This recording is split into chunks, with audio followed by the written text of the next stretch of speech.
আজ শত্রুতা নিয়ে কিছু কথা আপনাদেরকে জানাবো।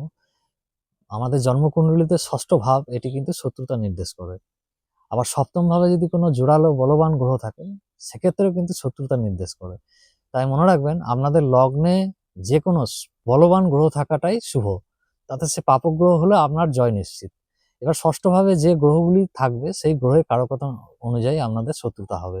ধরুন একটি উদাহরণ দিই, রবি ধরুন ষষ্ঠ ভাবে কারকতা দিচ্ছে, সেক্ষেত্রে কিন্তু ঊর্ধ্বতন কর্তৃপক্ষ, কোনো প্রভাবশালী ব্যক্তিত্ব আপনার সঙ্গে শত্রুতা করতে পারে।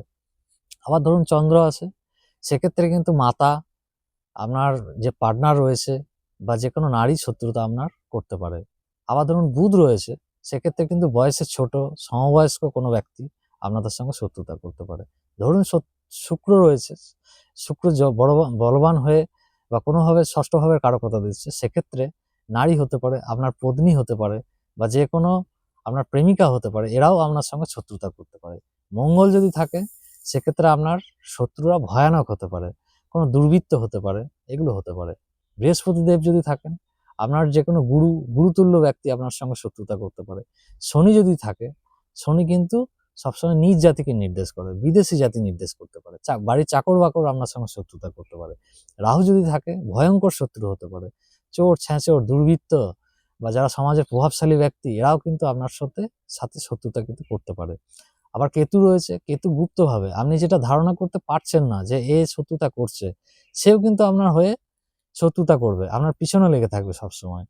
আবার এটুকুও বলে রাখি যে সবসময় শত্রুতা করছে, ছকে এটুকুও দেখা যায় যে ছকে যদি ষষ্ঠভাবে কোনো বলবান গ্রহ বা পাপক গ্রহ থাকে, তার কারকতা অনুযায়ী আমরা শত্রু নাশও ঘটবে।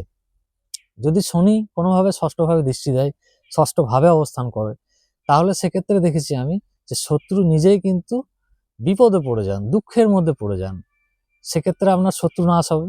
আবার মঙ্গল যদি থাকে, এক্ষেত্রে কিন্তু আপনার শত্রুরা ভয়ঙ্কর বিপদে পড়ে, দুর্ঘটনার কবলে পড়তে পারে, সেক্ষেত্রে আপনার শত্রু নাশ হবে।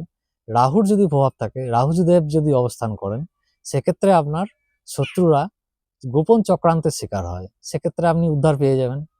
আবার যদি কেতু অবস্থান করে বা কেতু যদি প্রভাব দেয়, সেক্ষেত্রে আপনার শত্রুরা মতিভ্রম হয়ে যায়, শত্রুরা মতিভ্রম হয়ে আপনার ক্ষতি করা থেকে বিরত থাকে, সেক্ষেত্রে আপনার জয় নিশ্চিত হয়ে যাবে। সুতরাং বুঝতেই পারছেন যে ষষ্ঠভাবে সবসময় যে গ্রহ থাকলে আপনার শত্রুতা দেবে তাও নয়, ষষ্ঠভাবে যে কোনো প্রভাব আপনার শত্রু নাশও ঘটাবে, আপনি উপকৃত হবেন।